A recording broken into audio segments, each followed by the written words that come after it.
Buenos días a todos y a todas. Un placer estar aquí con ustedes. Soy consciente de la cierta expectación que ha generado mi presencia en un lugar como este, el Hotel Ritz. Parece que algunos solo me imaginan aquí entrando con un grupo de militares para nacionalizar el hotel, expropiarles los bisones a las señoras y los relojes a los caballeros, pero los que me conocen saben que rara vez digo que no a una invitación a dialogar, a discutir, a debatir, y para mí es un placer poder estar aquí, poder proponerles una serie de cuestiones para que discutamos y para que dialoguemos. Creo, además, que hacer una conferencia aquí en la que voy a hablar del poder financiero, en la que voy a hablar de lo que se ha convertido la Unión Europea, de los resultados de las políticas de austeridad en España, tiene en este escenario un lugar idóneo.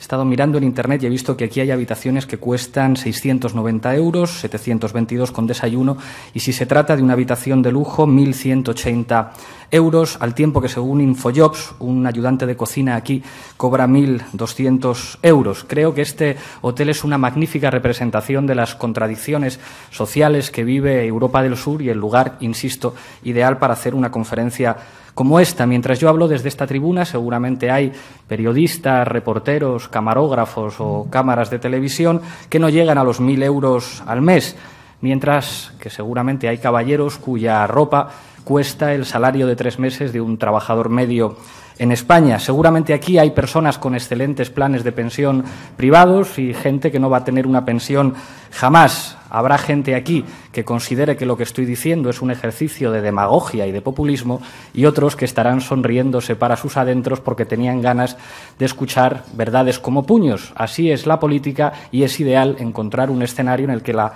controversia pueda manifestarse. ¿Qué mejor lugar que el Hotel Ritz para hacer una conferencia como esta? Sobre esta conferencia no voy a leer, a pesar de que he escuchado aquí algunas conferencias en las que se leía. A mí, en general, no me gusta leer discursos, salvo en ocasiones muy contadas y en las que sea evidente que lo he escrito yo. Creo que cuando las cosas se leen se pierde ese swing, ese feeling imprescindible de la comunicación y el debate. El título de esta conferencia va a ser Recuperar la democracia. Como ustedes imaginarán, el título parte de la premisa de que entiendo que nos han robado la democracia. Hablaré de los poderes financieros, de quién manda, hablaré de cómo comenzó la crisis económica en los Estados Unidos en el año 2006-2007, de cómo se extendió por Europa, de cómo Europa ha quedado convertida en un espacio de 2 velocidades en la que existe un norte acreedor y un sur deudor que se especializa en ofrecer mano de obra barata, y señalaré brevemente los resultados de las políticas de austeridad en nuestro país, a grandes rasgos aplicados por los 2 partidos que han gobernado en los últimos 30 años. Como ustedes saben, yo soy profesor de ciencia política, y desde que Nicolás Maquiavelo dio sentido autónomo a nuestra disciplina como ciencia, sabemos que la ciencia política es la disciplina que estudia el poder. Es decir, un politólogo tiene que estar preocupado de dónde está el poder. ¿Dónde está el poder en estos momentos? En los poderes financieros, mucho más que en los parlamentos, mucho más que en los ejecutivos.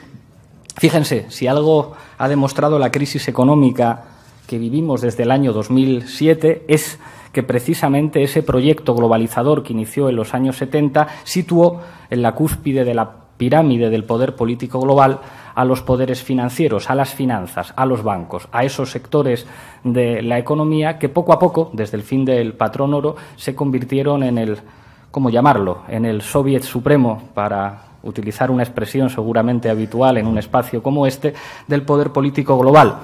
El señor Warren Buffett, al que se citaba en la presentación, dijo algo aún más específico que su comentario sobre los impuestos que paga él y los impuestos que paga su secretaria.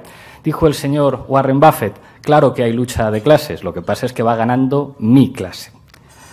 Para que entiendan ustedes lo que representa y en qué se manifiesta el poder de las finanzas, me van a permitir que cite una reflexión escandalizada de Bill Clinton poco después de ser elegido presidente de los Estados Unidos. Estaba reunido con un grupo de asesores económicos que le alertaba sobre la urgencia de reducir el déficit público, algo que nos tiene que sonar mucho a los españoles. Había que calmar a los mercados de bonos. Y Bill Clinton, presidente de los Estados Unidos, aparentemente el hombre más influyente y poderoso del mundo, dijo: ¿Pretenden decirme que el éxito de mi programa económico y de mi reelección dependen de la Reserva Federal y de un puñado de mercaderes de bonos?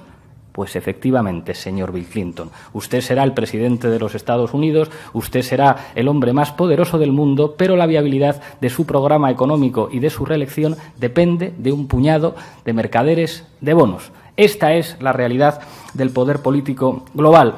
David Harvey llama a esta forma de configurar el poder político el partido de Wall Street, que vendría a ser así, algo así como la Tercera Internacional, solo que a la inversa. Sería el partido de los grandes poderes financieros, el partido de los que se sitúan en el ático del sistema económico y que seguramente cuando viajan a Madrid se alojan en hoteles como este, los que favorecieron las famosas hipotecas subprime en Estados Unidos que provocaron que millones de norteamericanos fueran desahuciadas de sus casas.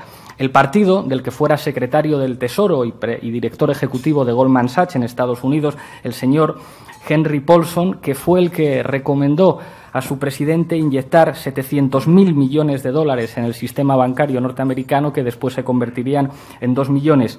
Es el partido en el que milita Angela Merkel, el partido que organizó eso que conocemos como Troika europea, que ha dictado políticas de austeridad para los países del sur, el partido que diseñó las claves fundamentales del Tratado de Maastricht y que diseñó los famosos criterios de convergencia y el Pacto de Estabilidad. El partido de Wall Street tiene también funcionarios en España. Algunos militan en el Partido Popular, otros militan en el Partido Socialista, otros militan en Convergencia y Unió. Se trata de esa casta, una palabra que hemos puesto de moda en estos últimos meses, esta casta de aquellos que circulan a través de ese concepto maravilloso que inventaron los alemanes de puertas giratorias entre los consejos de ministros y los consejos de gobierno de las comunidades autónomas y los consejos de administración de las grandes empresas.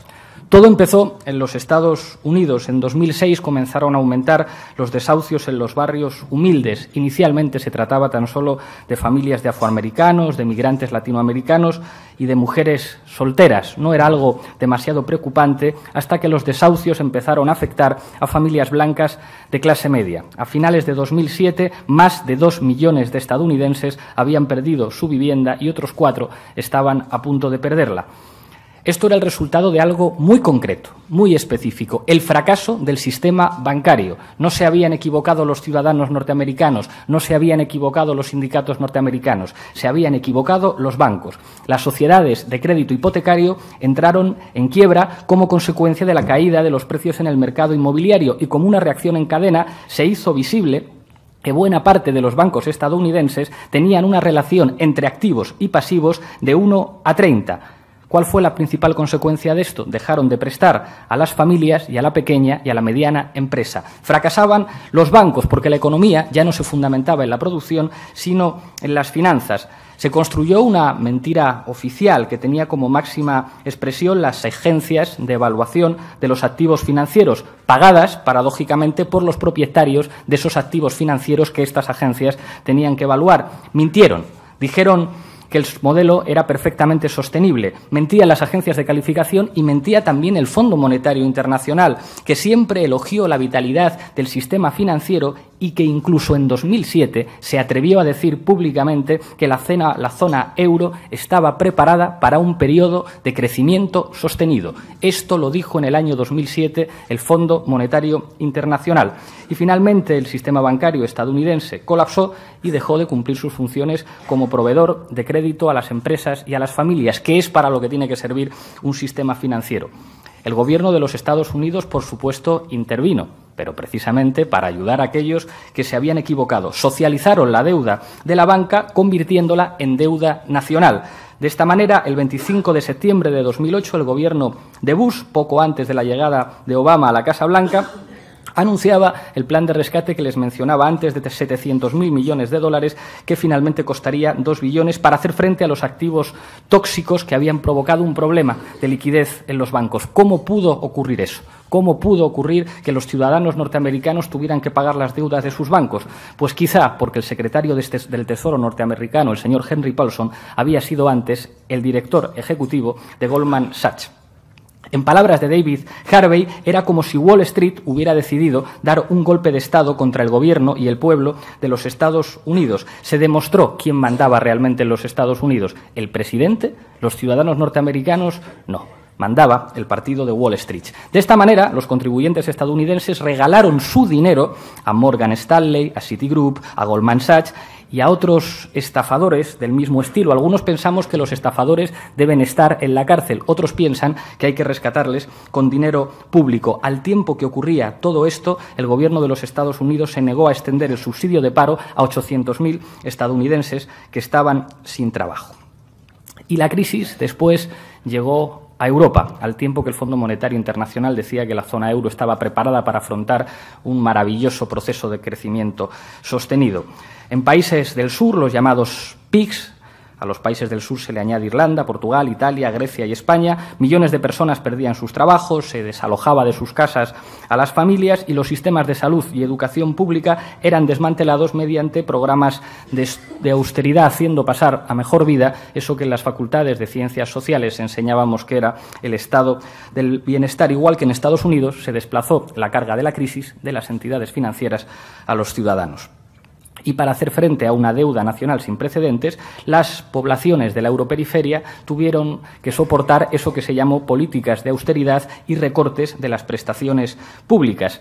Aquella identificación mítica de la eurozona como paraíso de los derechos sociales, como paraíso de una cierta prosperidad, como aquel modelo de constitucionalismo europeo posterior a la Segunda Guerra Mundial que aseguraba que el trabajo era la garantía del bienestar, pasaba a mejor vida. Los países periféricos de Europa del Sur asumían que ese modelo de desarrollo económico que les había desindustrializado y había hecho que sus estructuras productivas tuvieran que ver con burbujas inmobiliarias, pelotazos urbanísticos y una absurda construcción de un modelo turístico que dejaba al país sin estructuras soberanas para gobernar, veían cómo sus modelos económicos se situaban en niveles propios de un país desarrollado y no en niveles propios de un país europeo. ¿Qué es Europa? Yo ahora soy miembro del Parlamento Europeo y como ustedes saben, en nuestro país se ha dicho que Europa era la solución a todas las cosas. En un momento sin duda de lucidez, pero que nos ha costado muy caro, Ortega y Gasset dijo España como problema y Europa como solución. Parece que Europa era la única manera en la que los españoles podíamos aspirar a salir del atraso, de la oscuridad y de todo eso que se identifica con lo peor de nuestro país y que Europa vendría a ser la solución.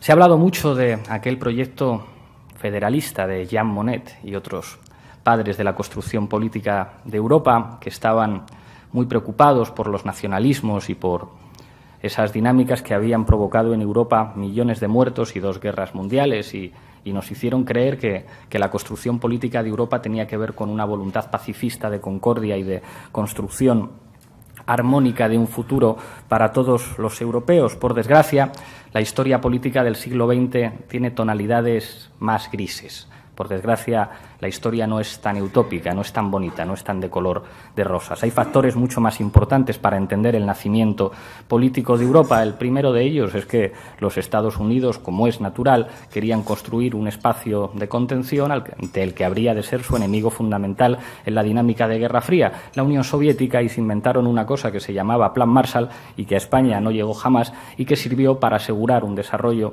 económico sin precedentes en los años posteriores a la Segunda Guerra Mundial. Estaba, por otra parte, el interés de Francia de ser el principal eje de dominio político de una nueva estructura en la que su superioridad militar y diplomática sobre Alemania no podría estar contestada. Y estaba una Alemania destruida como consecuencia de la Segunda Guerra Mundial que aspiraba en última instancia a poder reunificarse y a poder industrializarse y desarrollarse económicamente, aun asumiendo que su peso no podría ser equivalente inicialmente al de Francia en los planos militar y diplomático. Lo que pasa es que es verdad que ese modelo de desarrollo europeo tuvo cosas buenas, que tienen que ver con eso que señalábamos antes del constitucionalismo posterior a la Segunda Guerra Mundial y con los valores del antifascismo europeo.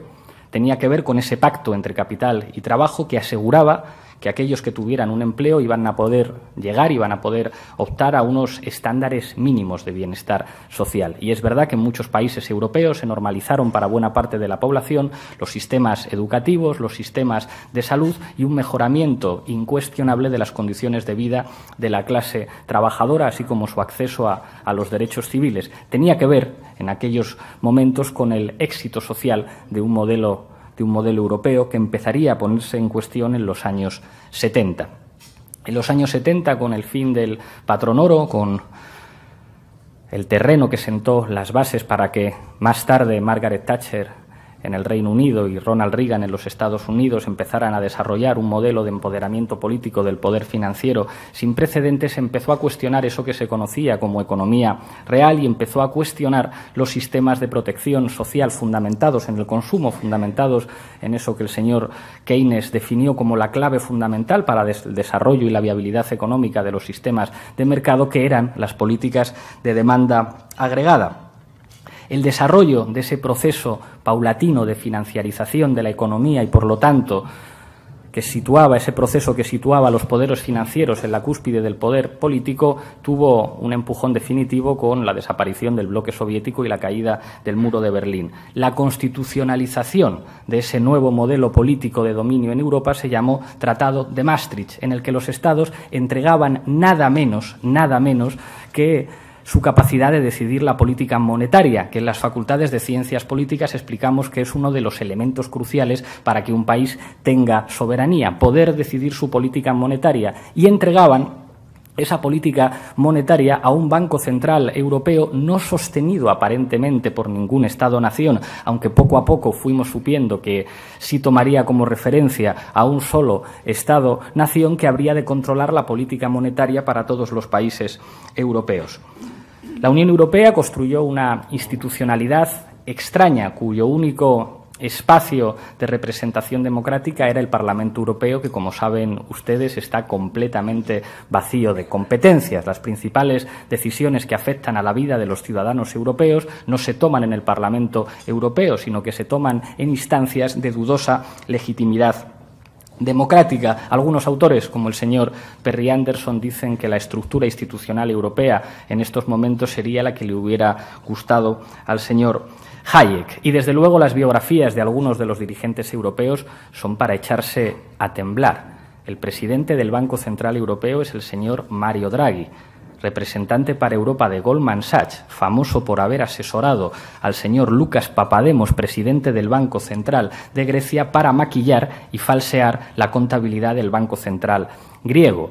El presidente de la Comisión Europea es el señor Durão Barroso, que se hizo famoso en el mundo después de haber sido el anfitrión de aquella entrañable foto en las Islas Azores con el presidente Bush, con el presidente Aznar y con el presidente Blair, que sancionó la participación de algunos países europeos en una guerra a todas luces ideal. No será casual que sea precisamente el presidente británico quien propusiera después a Durão Barroso, el artífice, por otra parte, del colapso económico de Portugal, como presidente de la Comisión Europea.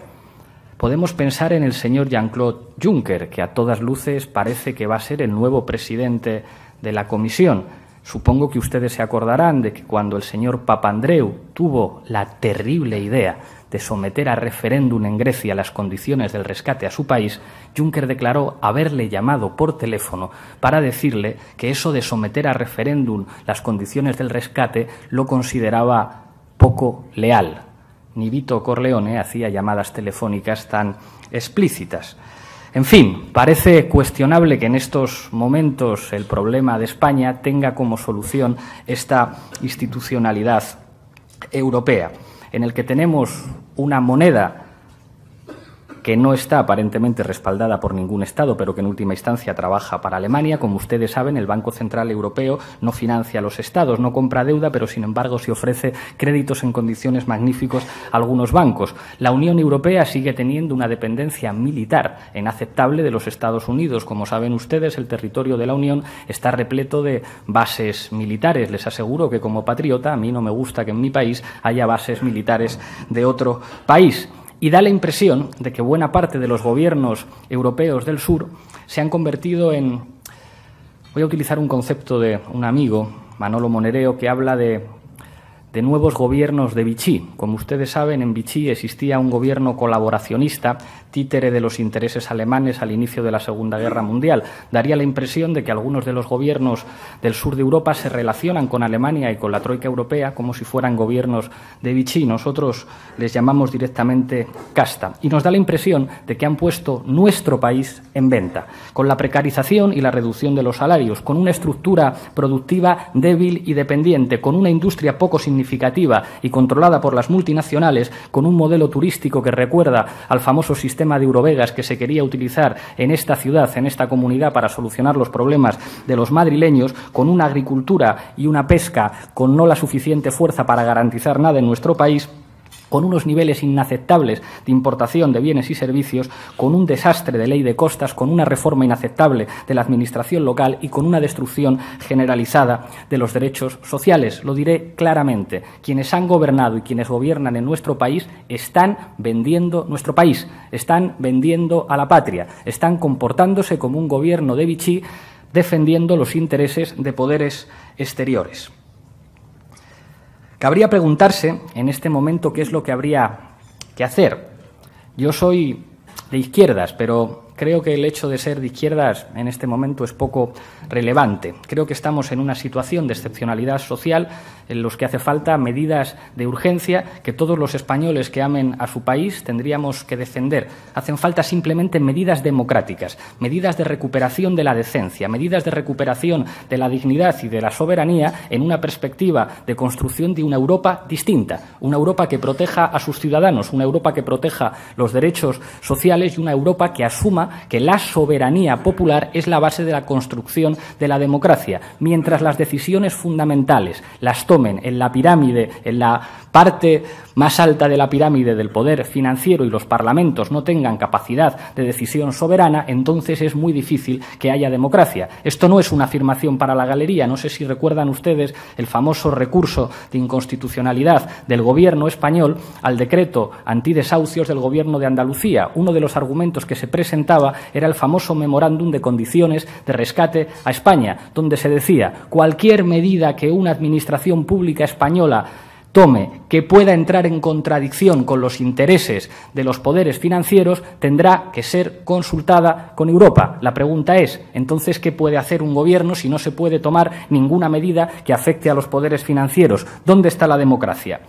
Cabría pensar, y este sería un argumento que se ha repetido muchas veces, que en última instancia las medidas que se están tomando servirían para salir de la crisis, que es lo que más preocupa a los ciudadanos. A los ciudadanos les preocupa el paro, a los ciudadanos les preocupa la precariedad, a los ciudadanos les preocupa que buena parte de nuestros jóvenes se vayan, a nuestros ciudadanos les preocupa que no vayan a tener pensión. Y se podría pensar, bueno, quizá todas estas medidas de austeridad que se han tomado sirven efectivamente para salir de la crisis.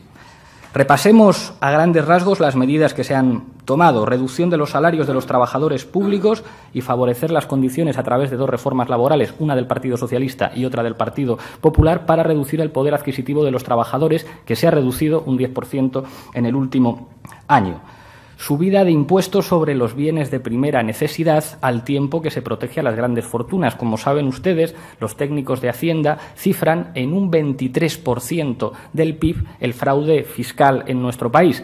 En este país sigue ocurriendo que pagan impuestos la gente más humilde y las clases medias, mientras las grandes fortunas tienen contratados asesores fiscales que les permiten defraudarnos a todos, por no hablar de los famosos paraísos fiscales que utilizan para no tributar algunas de las grandes empresas. Se han llevado a cabo privatizaciones y externalizaciones en la recogida de basura, en la energía, en el suministro de agua. Se han reducido las pensiones y se pretende seguir aumentando la edad de jubilación. Se suben las tasas universitarias y se favorecen los centros concertados, se encarecen los medicamentos y se degrada en general la asistencia sanitaria. Esto servía para pagar la deuda y para rescatar al sector financiero, y se supone que esto tenía que favorecer el crédito para las familias y para la pequeña y para la mediana empresa, pero como todos sabemos no se favorece el crédito ni para las familias, ni para la pequeña, ni para la mediana empresa. Es más, nos encontramos con situaciones llamativas como el hecho de que bancos que hemos nacionalizado, que son nuestros, como Bankia, ofrezcan planes de pensiones privado. ¿Te emocionaste cuando Marco encontró a su madre? ¿Te sabes la canción de la abeja maya? Entonces necesitas un plan de pensiones privado. Al tiempo que se le congela la pensión a nuestros mayores, un banco que es de todos, que nos lo hemos comprado los españoles, no favorece el crédito a las familias, no favorece el crédito a la pequeña y a la mediana empresa y ofrece planes de pensiones privados. ¿Esto ha servido para salir de la crisis?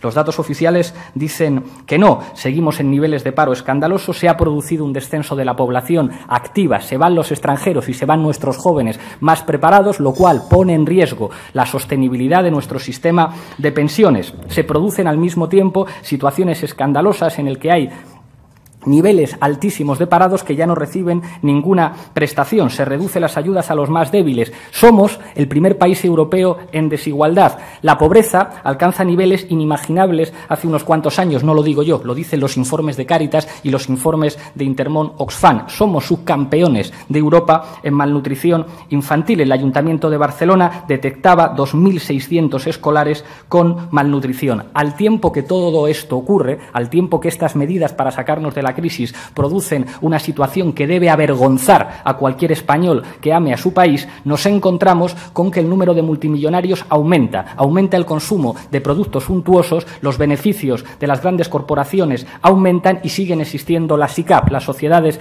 de crédito de inversión, de capital, de inversión variable, que sirven para que algunos sigan sin pagar impuestos. La pregunta es, ¿ha servido todo esto para algo? Pues parece que no. Y esto tiene mucho que ver con los gobiernos de Vichy. Esto tiene mucho que ver con la casta. Esto tiene que ver con la corrupción, que no es un problema de manzanas podridas que se den todos los partidos. La corrupción es una forma de gobierno que sirve para que manden los que nunca se presentan a las elecciones, que sirve para que haya gentes con mucho dinero que puedan situar maletines con billetes de 500 euros en las sedes de los principales partidos, tanto para pagar sobresueldos como para condicionar después concesiones administrativas y políticas públicas que han hecho que en nuestro país haya aeropuertos sin aviones e infraestructuras públicas que han representado un desastre para los ciudadanos.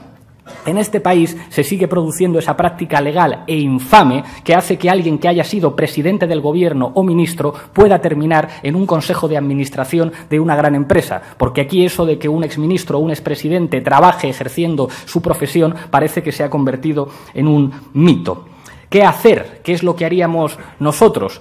Un programa de izquierdas, ojalá pudiéramos llevar a cabo un programa de izquierdas, pero nosotros planteamos algo mucho más concreto. Planteamos un programa de salvación del país en la perspectiva de construir con otros europeos del sur una Europa diferente. Hay que hacer, y esto es inevitable, una auditoría y una reestructuración de la deuda, sencillamente porque es insostenible la deuda que hay en este país, que no deja de aumentar a pesar de las políticas de austeridad. Es decir, seguimos teniendo una deuda impagable al tiempo que los ciudadanos cada vez están mucho peor. Ya termino. Hay que establecer el control público de una parte del sistema financiero. Esto es muy sencillo. Si el banco lo nacionalizamos, el banco es de los ciudadanos y tiene que trabajar para los ciudadanos. No se puede consentir que en este país los responsables de haber estafado a los preferentistas, los responsables de los desastres en algunos bancos y cajas de ahorros, no solamente no acaben en la cárcel o no se puedan sentar delante de un juez, sino que sigan estando en consejos de administración de grandes empresas cobrando sueldos escandalosos, al tiempo que el salario mínimo interprofesional en nuestro país es de 645 euros al mes en 14 pagas. Habrá que establecer sistemas de control para evitar la fuga de capitales y reformar el Código Penal. A mí me gustaría utilizar el Código Penal para hacer política, pero no para enviar a la cárcel a quien se manifiesta o a quien participa en una huelga general, sino para llevar a la cárcel eventualmente a los responsables de la ruina social de nuestro país, a los responsables de que haya 6 millones de parados, a los responsables de que haya familias que no pueden comprarle material escolar a sus hijos. Habrá que ampliar la titularidad pública de ciertas áreas de la economía. No puede ser que un país que ha construido las infraestructuras fundamentales que han utilizado para enriquecerse las empresas energéticas asista impasible a que haya cientos de miles de españoles a los que el invierno se les corte la calefacción y se les corte la luz. El artículo 128 de la Constitución permite a un gobierno tomar el control de una empresa o grupo de empresas cuando éstas estén llevando a cabo prácticas oligopólicas públicas en contra de los intereses de los ciudadanos. Bastaría con aplicar la ley. Hay que reindustrializar el país. No podemos ser una colonia de Alemania. En este país hemos visto como un modelo de desarrollo que destrozaba la industria de nuestro país y construía una economía terciarizada que hacía nuestro país dependiente, nos sitúa en una posición en la que parece que en el mercado internacional nuestro país lo único que puede hacer es ofrecer mano de obra barata. Habrá que hacer por fin una reforma fiscal redistributiva para que las grandes fortunas paguen impuestos en este país. Aquí solamente pagan impuestos los trabajadores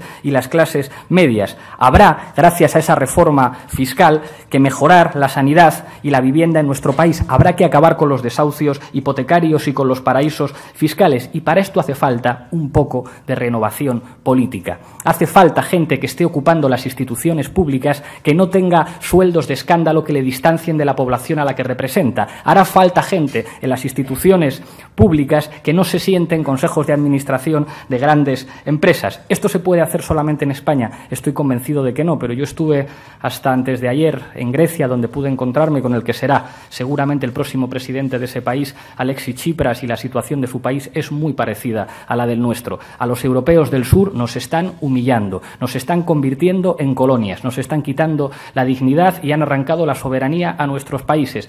Lo que hay que hacer es algo que va mucho más allá de la izquierda y la derecha. Tiene que ver con amar a tu gente, con querer a tu país, con defender cosas muy sencillas como la dignidad, los derechos sociales y los derechos civiles y reivindicar algo que dijeron hace demasiado tiempo los revolucionarios franceses: libertad, igualdad y fraternidad. Muchas gracias.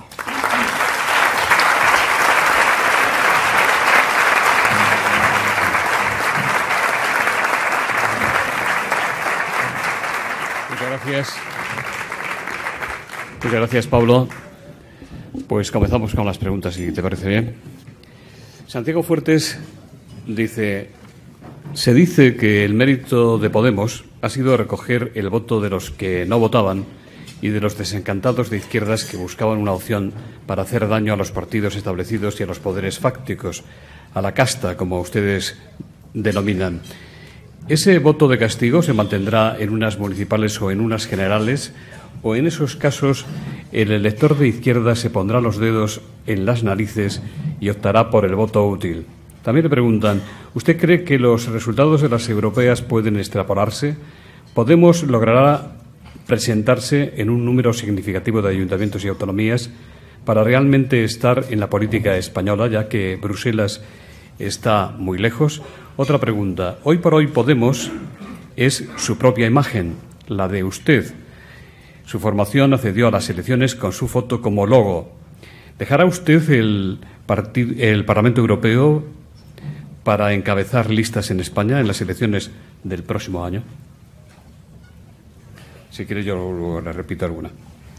Muchísimas gracias por las preguntas.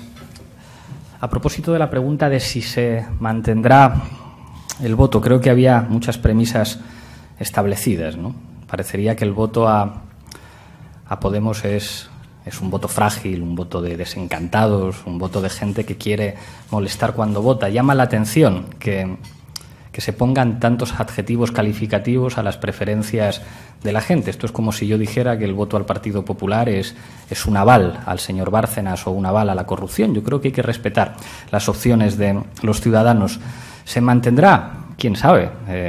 Tengamos paciencia y veremos lo que ocurre en los próximos procesos electorales. Estamos muy satisfechos de haber logrado 1,2 millones de votos, casi el 8% en 4 meses de existencia. Si los ciudadanos que apuestan por el cambio político en nuestro país nos siguen apoyando, pues pasaremos a un escenario diferente. En cualquier caso, creo que es pronto para hablar de esto. Nosotros no nos consideramos una fuerza política convencional. Pensamos que Podemos es un instrumento, no es un fin en sí mismo, y debe ser una palanca que permita el cambio y seguramente eso lo tendremos que construir con mucha más gente. Si son los resultados de las europeas extrapolables a las municipales, insisto con la cuestión anterior. Nosotros dijimos desde el principio que Podemos es un instrumento de empoderamiento ciudadano. Si fuéramos una fuerza política convencional, nos lanzaríamos a formar candidaturas, pero nosotros hemos dicho siempre que no queremos ponernos delante de la gente, que queremos ponernos detrás. Y el protagonismo fundamental en las elecciones municipales lo tendrán que tener los ciudadanos. En ese sentido, en las iniciativas que se planteen, nosotros veremos cómo podemos ayudar, cómo podemos echar una mano, pero entendiendo que no hay ninguna solución desde arriba. Para nosotros no era una cuestión meramente estética hacer primarias abiertas en las que cualquier ciudadano podía presentarse y cualquier ciudadano podía participar. Entendíamos que lo fundamental para cambiar la situación política es que la gente haga política, porque si la gente normal no hace política te la hacen otros, y cuando te la hacen otros te roban los derechos, te roban la democracia e incluso te roban la cartera. Entonces no hay soluciones desde arriba.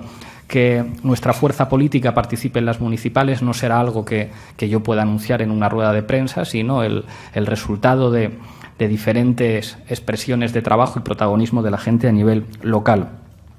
La cuestión de la imagen de Podemos, es verdad que siendo inicialmente una fuerza política desconocida, tuvimos que utilizar el elemento comunicativo más útil, que en este caso era mi cara y la presencia de alguien que se había hecho muy conocido por participar en tertulias de televisión, pero por suerte desde el día 26 eso ha cambiado y ahora la gente conoce a muchos nombres propios y a muchas caras de Podemos, y por suerte podremos construir un protagonismo mucho más coral.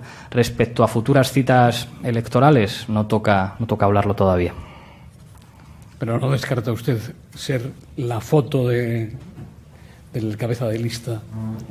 Será una discusión muy importante que haya que tener, pero insisto, no hay que tener esa discusión ahora. Ahora toca hacer un buen trabajo en el Parlamento Europeo, demostrar que nuestra presencia allí es útil, que sirve para que se vea lo que ocurre en ese Parlamento, que por desgracia no es muy conocido para la mayor parte de los ciudadanos, y cuando se convoquen unas elecciones generales nos pondremos a discutir y veremos. Carlos Robles dice: los resultados electorales han sido todo un tsunami en el panorama político español, pero donde han tenido especial repercusión ha sido en la izquierda. Ustedes han mandado a la jubilación a Rubalcaba, pero en las líneas de la derecha no ha habido mayores bajas, al menos de momento. ¿El resultado final de su aparición en la escena política será una reedición de lo que se conoció como la pinza de Anguita?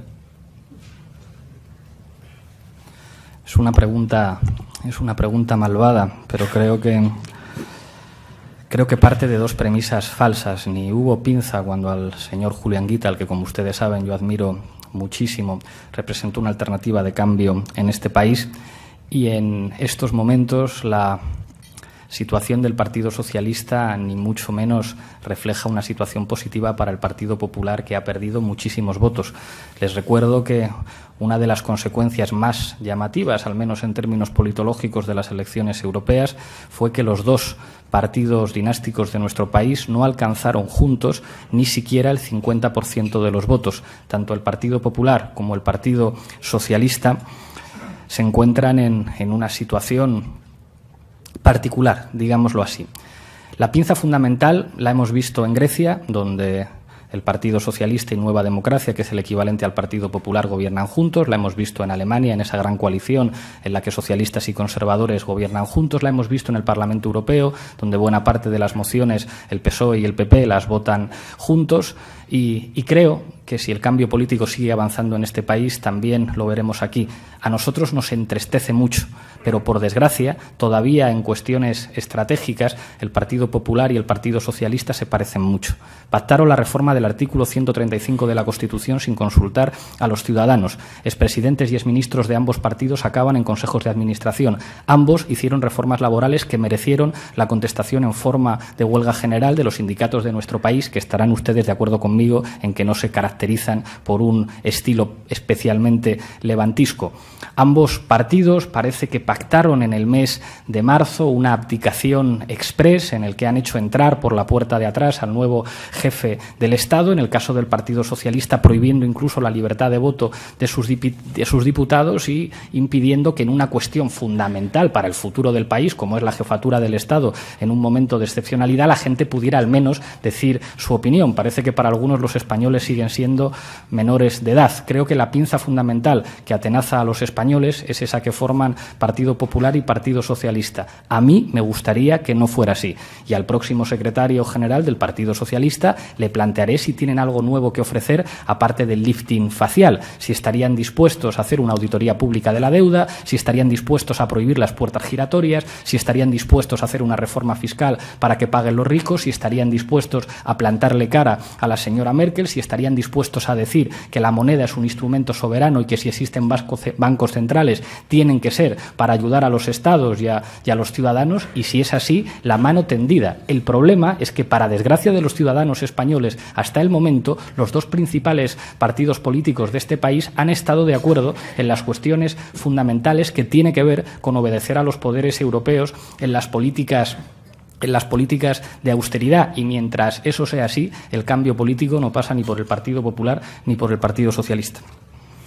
Antonio Cabero le pregunta cuántos bancos le llamaron el lunes después de las elecciones para ofrecerles algún tipo de línea de crédito. ¿Ya le ha llamado Botín o se han visto ustedes? ¿Qué mensaje quiere enviarle a los banqueros desde aquí, además del que ya les ha dado en su intervención? Hay otra pregunta que le voy a hacer. Joana Guerrero dice: ha trascendido en las redes sociales que Podemos ha renunciado a las subvenciones que tiene derecho como partido político. ¿Esto es así? Respecto a la primera pregunta, respondo lo mismo que cuando me preguntaron si me había llamado el jefe del Estado. Creo que no, pero tengo muchas llamadas perdidas en el teléfono móvil de teléfonos que desconozco, y quizá alguna sea del señor Emilio Botín o quizá alguna sea de algún banco, pero yo no he hablado con nadie y no nos han ofrecido ninguna línea de crédito. Respecto al mensaje a los banqueros, es simplemente que la democracia implica que las decisiones fundamentales las tienen que tomar los ciudadanos, y que el sistema financiero es muy importante, y que en este país tendrá que cumplir la ley cuando nosotros gobernemos todo el mundo, los banqueros también, y que se acabarán los indultos, y que se acabarán los paraísos fiscales, y que se acabarán los comportamientos imprudentes e irresponsables por parte del sector financiero que puedan poner en riesgo la situación de los ciudadanos. Y yo creo que esto es una cosa muy normal. Esto es lo que debería decirle a los banqueros cualquier demócrata, cualquier persona que ocupara una responsabilidad pública. Ustedes tienen que pagar impuestos como el resto de los ciudadanos, ustedes tienen que respetar la ley. Si ustedes llevan a cabo comportamientos irresponsables, el Estado tendrá que actuar en consecuencia, porque tiene que proteger a los ciudadanos. A propósito de la renuncia a la subvención, nosotros lo que hicimos en la campaña electoral fue no pedir ningún crédito. No pedimos crédito a los bancos porque nos parece que en nuestro país quien tiene una deuda tiene un problema. Si debes dinero a alguien o si debes favores a alguien, en algún momento determinado te pueden intentar hacer valer esos favores, y hemos visto cómo algunos partidos políticos en nuestro país están endeudados con los bancos. Nosotros no queríamos estarlo y por eso hicimos una campaña electoral austera, y creo que no nos fue nada mal. Existe una legislación que permite a los partidos obtener grandes subvenciones a partir de lo que justifiquen que se han gastado en la campaña electoral. Como nosotros nos gastamos muy poquito dinero, apenas llegamos a los 150.000 euros, pues como máximo tendríamos derecho a 150.000 euros y no a las enormes cantidades de las que podrán disfrutar otros partidos. Pero eso no nos supone ningún problema. Para nosotros asegurar nuestra independencia es fundamental, y claro que aspiraremos a tener subvenciones públicas. Estaría bueno. Si no hubiera subvenciones públicas para las fuerzas políticas, solamente podrían hacer política los ricos. Pero no queremos estar endeudados con ningún banco, y queremos poder tener como únicos acreedores a los ciudadanos. Rosa, por favor, recojan el papel que ofrece este señor. Y he vivido en Venezuela 25 años. 25. ¿En qué asesoró usted a Venezuela? ¿En la represión contra mi hija, estudiante de comunicación de la Católica? No me permite. ¿Usted asesoró a Venezuela en que mi esposa no puede comprar papel toalé ni comida? ¿Usted asesoró a Venezuela en la represión de los estudiantes a tiros? Usted me dijo que... Por favor, cálmese. Nunca ha tenido la delicadeza, aquí está su Twitter, donde usted no se ha atrevido nunca a encarar. Yo les digo, En Venezuela. Sea breve, por favor. De euros, sí, usted. El señor recibió su asociación 3 millones de euros. Ahora le pregunto, ¿y mi hijo no puede comprar mi papel? ¿Cuál es? No Señor. puede comprar nada. Ahora Señor. que le responde, usted me va a responder. Señor. Responda. Señor. Le he mandado 100.000 twitters. Yo soy español que he vivido 25 años y que me tuve que venir. Me perdona. Ahora, responda. Usted me va a conceder, ¿vale? Me perdona. En Venezuela están matando a los jóvenes que defienden ellos. Educación, por favor. Defienden ellos y matan a mi hija, la cayeron a golpes. Una niña de 22 años. Me perdonan de corazón, pero mi esposa no puede comprar pollo ni huevos. Y usted defiende eso. Por favor. Incluso planteada en estos términos, creo que debo responder a la pregunta. Yo jamás he asesorado a nadie para que repriman a nadie, ni para que golpeen a nadie, ni para que dejen a nadie en una situación económica difícil, ni tampoco para que muerdan el cuello a los niños y le saquen la sangre, que a la vista del tono del caballero que intervenía daba la impresión de que algunos nos dedicamos a eso. Creo que esta intervención es sintomática del miedo que tienen los que no se atreven a discutir con prudencia, con buenas formas y con argumentos. Yo creo que en América Latina en los últimos años han pasado cosas muy interesantes y que pueden merecer una discusión muy interesante, con argumentos. Pero desde la amenaza, desde el grito, desde la crispación, creo que es muy difícil discutir. Y yo estaré encantado de discutir de cualquier tema, de las políticas públicas de cualquier país, en cualquier lugar y con cualquier persona, como he hecho siempre. En nombre de nuestra organización pedimos disculpas, no estaba obviamente previsto. Rosa Carriegos dice, algunos le comparan a usted con el Felipe González de los años 70. Incluso algunos consideran que usted es más moderado que Felipe González en aquella época. ¿Propugnaría usted una OTAN de salida ya? Fíjese, yo creo que Felipe González ilusionó a muchísima gente en nuestro país y en especial a mis abuelos, que entendieron que aquel Felipe González y aquel Partido Socialista representaba el cambio y que fueron a las urnas con muchísima ilusión. Y la verdad es que cuando escucho lo que decía Felipe González en aquellos tiempos, creo que decía algunas cosas razonables que, por desgracia, después contrastaron con su práctica de gobierno. Que alguien que representó la ilusión de mucha gente humilde de nuestro país para tener un futuro decente se haya convertido en consejero delegado de gas natural y en asesor de multimillonarios en América Latina, revela hasta qué punto la degradación del régimen político del 78 se expresa en las biografías de algunos de sus protagonistas. Es triste para los españoles que alguien que representó el cambio político acabe convertido en consejero delegado y en asesor de multimillonarios. Y respecto a la OTAN, digo lo que debería decir cualquier patriota. A ningún patriota le puede gustar que haya bases militares de otro país en su territorio, tan sencillo como eso. Se justificó durante mucho tiempo que la dinámica de la Guerra Fría y la dinámica de bloques justificaba la presencia de bases militares estadounidenses en países europeos. No entiendo cuál es la justificación en estos momentos. A mí los únicos cuarteles que me gustaría que hubiera en mi país son los del ejército de mi país. Amelia Valencia le dice, usted es republicano, ¿cree que el nuevo rey va a ser útil en algo para mejorar la situación con Cataluña? ¿Qué haría usted con los procesos soberanistas y con el referéndum que promueven ERC y CiU? ¿Hacer un referéndum en Cataluña sería tanto como abrir el melón, con un efecto dominó muy peligroso? Respecto a la primera pregunta, yo creo que ni siquiera se ha planteado en este país el debate sobre república o monarquía, sino un debate mucho más sencillo, y es si los españoles son mayores de edad para decidir. Como todos ustedes saben, en nuestro país se justificó la existencia de un monarca, de un jefe del Estado no elegido democráticamente por los ciudadanos, inviolable, inmune, no sometido a procesos electorales regulares, porque servía para que no se diera un golpe de Estado. Esa fue la justificación fundamental.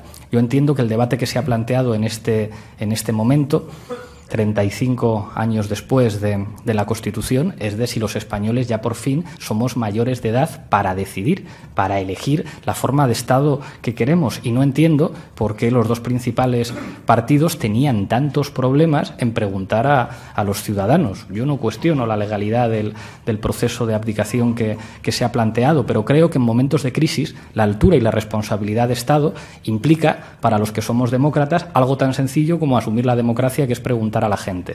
¿Podrá el nuevo jefe del Estado contribuir a reducir la tensión con Cataluña? Pues no tiene competencias para hacerlo. Y parece mentira que yo tenga que decir esto aquí. No tiene competencias para hacerlo. Ni siquiera, por lo visto, tiene competencias para discutir. Yo he dicho muchas veces que me encantaría que el nuevo jefe del Estado fuera a un plató de televisión y a un sitio y pudiera recibir preguntas como las recibimos todos y discutir de política. ¿Cómo alguien que es inviolable, que tiene una función puramente testimonial y simbólica, va a contribuir a resolver un problema político? Los problemas políticos no se resuelven haciendo llamadas telefónicas secretas, si es a lo que se refieren los que dicen que el nuevo jefe del Estado pondrá a tener una influencia positiva. Los problemas políticos no se resuelven teniendo buenas relaciones con los grandes poderes económicos. Los demócratas entendemos que los problemas políticos se resuelven preguntando a la gente. Por eso, ¿cómo me va a parecer mal a mí que los catalanes puedan decir su opinión, puedan decir qué opinan? Si quieren seguir formando parte de este país, como a mí me gustaría, porque a mí no me gustaría que Cataluña así fuera, o si quieren un modelo de relaciones jurídicas diferentes. ¿Por qué tenemos tanto miedo a preguntar a la gente? ¿O es que no son mayores de edad para al menos expresar públicamente su opinión y decir que los problemas políticos, que son una evidencia que existen, se pueden resolver democráticamente preguntando a la gente? Ahora bien, no piensen que de mis palabras se trasluce ninguna simpatía hacia el señor Artur Mas. A mi juicio, los señores de Convergencia y Unió en las cosas importantes son muy parecidos a los del Partido Popular y a los del Partido Socialista. Los que privatizan, los que están de acuerdo con que los poderes exteriores sigan teniendo el control de las principales decisiones, no pueden hablar de soberanía. La soberanía es incompatible con la destrucción de su principal dispositivo de ejecución, que es la administración, que es lo que destruye los que privatizan y los que en última instancia asumen políticas que van contra los ciudadanos. A mi juicio, a la hora de la hora, los señores de Convergencia y Unió son como los señores del Partido Popular. No tienen más patria que su dinero. Ahora bien, ¿cómo me va a parecer a mí mal que se pregunte a los ciudadanos de Cataluña cuál debe ser su futuro? Se dice que Convergencia y Unió se podría conformar in extremis con un modelo como el de Navarra. ¿Usted es partidario de que haya dos Españas, la del País Vasco, Navarra, con un concierto, etcétera? A mí me gustaría que hubiéramos sido capaces de construir un país en el que todo el mundo se sintiera a gusto. Un país en el que, independientemente de la lengua que uno hable, de la cultura que uno hable, de la sensibilidad nacional que uno tenga, se sienta a gusto en el marco de las instituciones de un Estado plurinacional. A mí eso me hubiera encantado. Pero creo que, por desgracia, algunos han sido muy irresponsables y han tratado de imponer una idea de España con la que yo no me identifico como español. Ese país que representó Berlanga de manera lúcida e irónica en la escopeta nacional ha sido el país que muchos han querido representar, identificando nuestro país con señores con tirantes con la bandera rojigualda y puros en palcos de equipos de fútbol, con una imagen que Machado describía como la España de charanga y pandereta. A mí me gustaría construir una España diferente, una España que tenga que ver con el país real. Pero entiendo que en ese marco hay muchos ciudadanos ciudadanos en Cataluña, ciudadanos en Navarra y la Comunidad Autónoma Vasca, ciudadanos en Galicia, que no se sienten cómodos. Y ya me gustaría a mí que se sintieran cómodos y que pudiéramos construir algo juntos. Pero creo que la respuesta a este tipo de problemas es preguntar a la gente si los catalanes o los navarros se sienten más a gusto con un modelo de relaciones jurídicas diferente. Pues ¿qué le vamos a hacer? Es que la democracia es así. La democracia es preguntarle a la gente lo que opina y tratar de adaptar las decisiones a lo que la gente opina.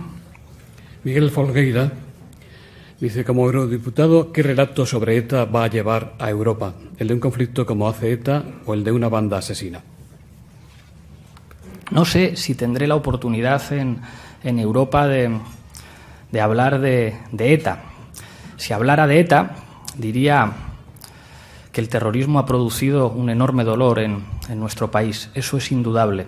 Pero también diría que tiene explicaciones políticas, porque si no tuviera explicaciones políticas no se entendería por qué el gobierno de Felipe González se sentó a hablar con ETA, no se entendería por qué el gobierno de José María Aznar se sentó a hablar con ETA, no se entendería por qué el gobierno de Rodríguez Zapatero se sentó a hablar con ETA. Hablar de un problema y tratarlo de analizar políticamente no implica estar de acuerdo con él. Yo puedo hablar del cáncer, y hablar del cáncer no implica que yo esté de acuerdo con el cáncer.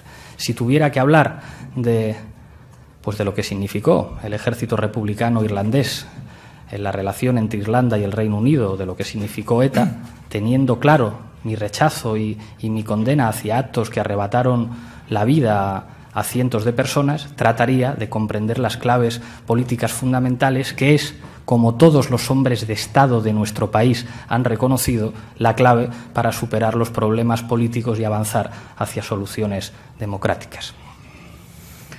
Daniel Foroda, parece El Confidencial, dice, ¿recibió usted invitación de la Casa Real para acudir al besamanos con los nuevos reyes en el Palacio Real? Por cierto, nosotros le invitamos a usted a intervenir en este coloquio por WhatsApp y nos contestó en segundos.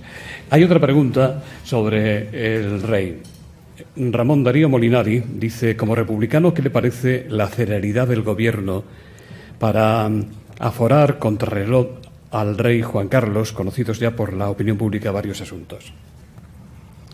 Respecto a la invitación al besamanos, lo cierto es que no. Nos invitan a bastantes pocos eventos de esta naturaleza. No sé qué hubiéramos decidido si nos hubieran invitado. Quizá hubiéramos decidido dar la sorpresa y acudir, ante lo que seguramente habríamos arrebatado buena parte de la atención mediática a los nuevos reyes de este país. No sé si después de decir esto nos van a invitar a alguna cosa. Respecto a la celeridad, esto no es una opinión como republicano, creo que a cualquier ciudadano le tendrá que parecer que es incompatible el aforamiento con la igualdad ante la ley. En las democracias todos los ciudadanos tienen que ser iguales ante la ley, que eso significa que si uno comete un delito se le tendrá que juzgar. El aforamiento significa, y hay que decirlo claramente, que si el señor Juan Carlos de Borbón comete un delito, no se puede sentar delante de un tribunal, que puede quedar impune. Yo pregunto, ¿hay un solo argumento democrático para defender que haya una persona que no se siente ante un tribunal si comete un delito? No lo puedo entender, no lo puedo entender. Álvaro Revuelta y Josefina Hidalgo le preguntan, ustedes han estado la semana pasada en Atenas. Se dice que para negociar el papel de los 5 eurodiputados de Podemos en el grupo de izquierdas en el Parlamento Europeo. ¿Cómo será ese papel, teniendo en cuenta que la aportación de Podemos es de las más importantes de ese grupo? Finalmente, ¿tendrán ustedes un vicepresidente en el grupo, a lo que Izquierda Unida se opone? No estuvimos en Atenas para negociar las condiciones de nuestra participación en el GUE, que es al grupo al que nos hemos sumado encantados en el Parlamento Europeo, porque entendemos que es el que defiende la democracia y la recuperación de la soberanía para Europa. Estuvimos para encontrarnos con Alexis Tsipras y con los compañeros de Syriza y valorar alternativas de gobierno para impulsar el cambio político en nuestros países y en Europa del Sur en general. Respecto al Parlamento Europeo, ya hay una configuración de presidencias y vicepresidencias, que nosotros hemos aceptado por consenso. Es cierto que el debate no ha estado exento de diferencias y de criterios dispares, pero no me voy a referir aquí a esos debates. Entiendo que podremos trabajar en el futuro y nosotros estamos razonablemente satisfechos en la medida en que una de nuestras propuestas se atendió. A nosotros nos parecía fundamental que el grupo tuviera un gesto especial con Syriza, que el grupo no se presente como representante de grupos políticos subalternos en Europa, sino como un grupo que aspira a gobernar Europa de otra manera. Syriza, como ustedes saben, ha sido la fuerza política más votada en Grecia en las últimas elecciones europeas y, según dicen las encuestas, es probable que pueda formar gobierno en su país. Por eso a nosotros nos parecía muy importante que en el grupo hubiera un gesto hacia lo que puede representar Syriza como esperanza hacia el conjunto de los europeos, y ese gesto se ha producido y el GUE negociará que una de las vicepresidencias del Parlamento Europeo sea para uno de los eurodiputados de Syriza.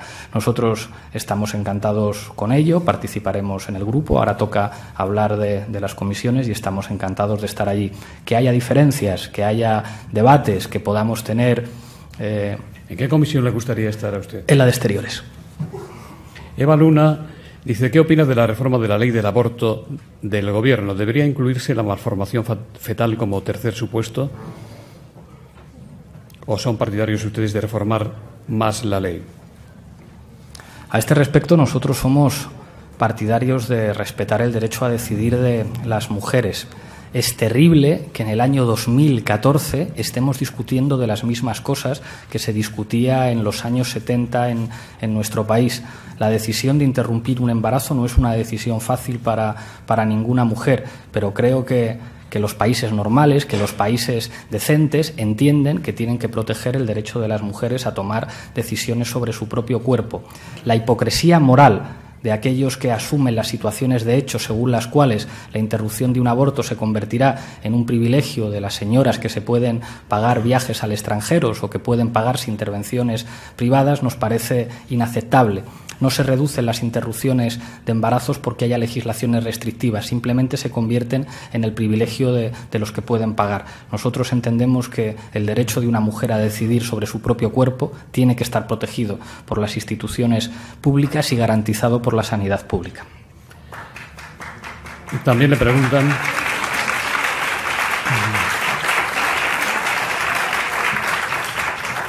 También le preguntan para cuándo un sindicato Podemos como alternativa al bipartidismo sindical.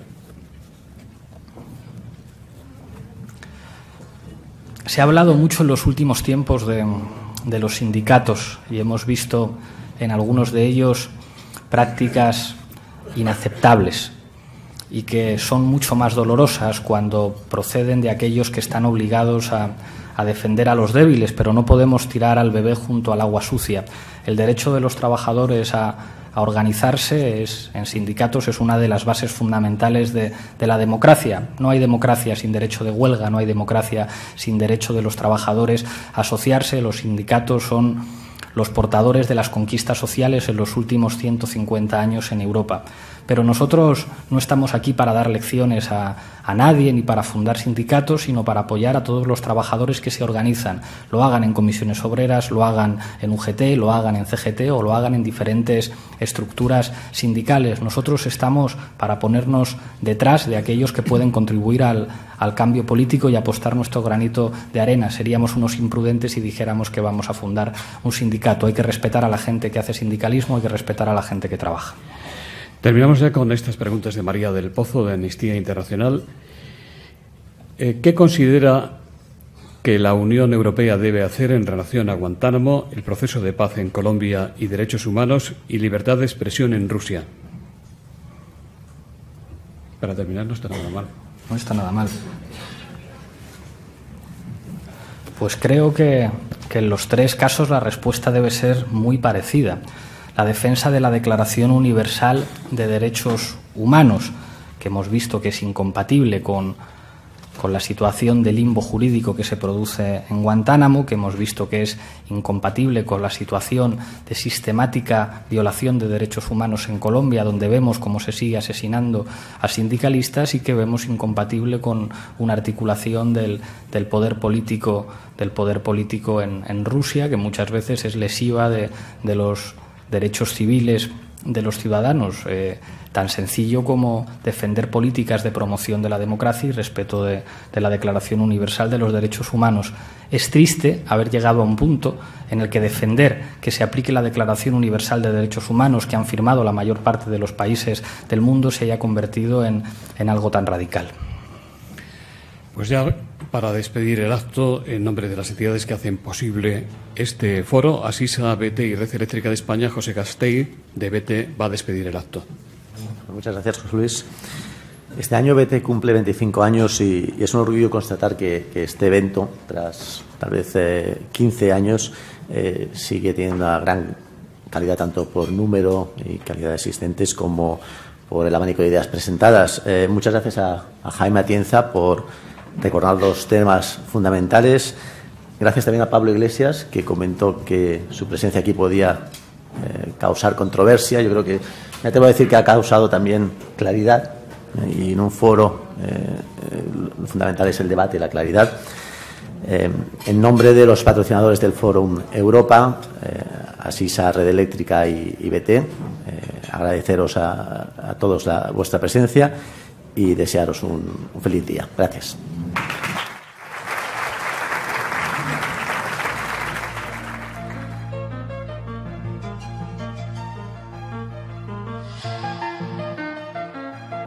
Mientras las decisiones fundamentales las tomen en la pirámide, en la parte más alta de la pirámide del poder financiero, y los parlamentos no tengan capacidad de decisión soberana, entonces es muy difícil que haya democracia. Esto no es una afirmación para la galería. No sé si recuerdan ustedes el famoso recurso de inconstitucionalidad del Gobierno español al decreto antidesahucios del Gobierno de Andalucía. Uno de los argumentos que se presentaba era el famoso memorándum de condiciones de rescate a España, donde se decía: cualquier medida que una administración pública española tome que pueda entrar en contradicción con los intereses de los poderes financieros tendrá que ser consultada con Europa. La pregunta es, entonces, ¿qué puede hacer un gobierno si no se puede tomar ninguna medida que afecte a los poderes financieros? ¿Dónde está la democracia?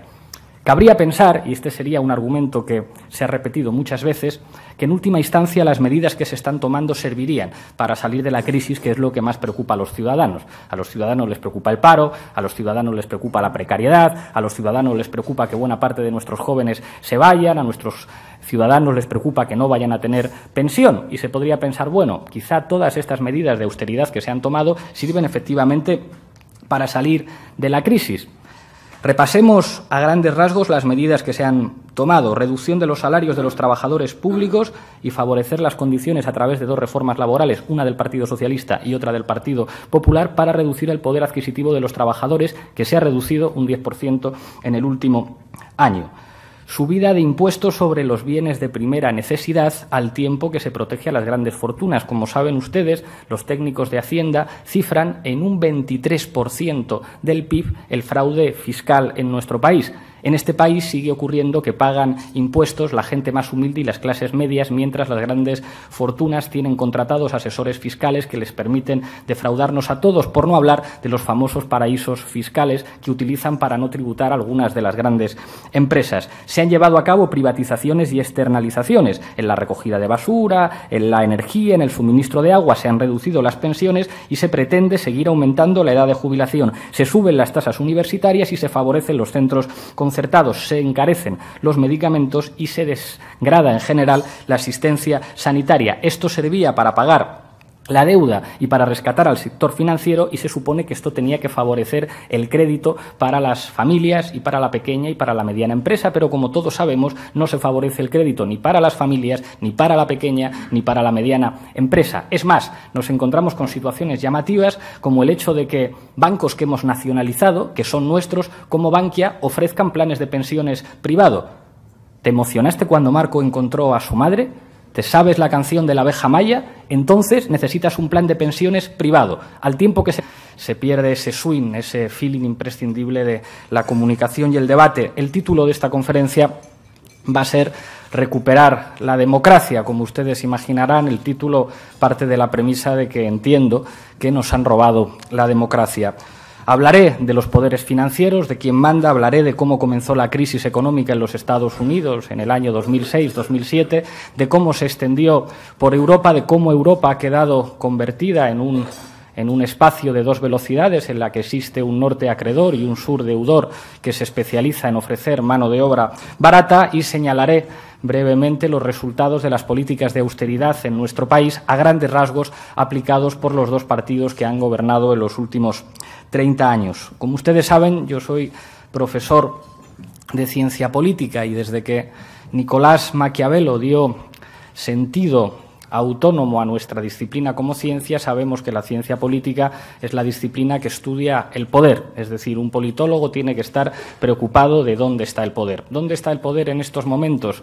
En los poderes financieros, mucho más que en los parlamentos, mucho más que en los ejecutivos. Fíjense, si algo ha demostrado la crisis económica que vivimos desde el año 2007 es que precisamente ese proyecto globalizador que inició en los años 70 situó en la cúspide de la pirámide del poder político global a los poderes financieros, a las finanzas, a los bancos, a esos sectores de la economía que poco a poco, desde el fin del patrón oro, se convirtieron en el, ¿cómo llamarlo?, en el Soviet Supremo, para utilizar una expresión seguramente habitual en un espacio como este, del poder político global. El señor Warren Buffett, al que se citaba en la presentación, dijo algo aún más específico que su comentario sobre los impuestos que paga él y los impuestos que paga su secretaria. Dijo el señor Warren Buffett: claro que hay lucha de clases, lo que pasa es que va ganando mi clase.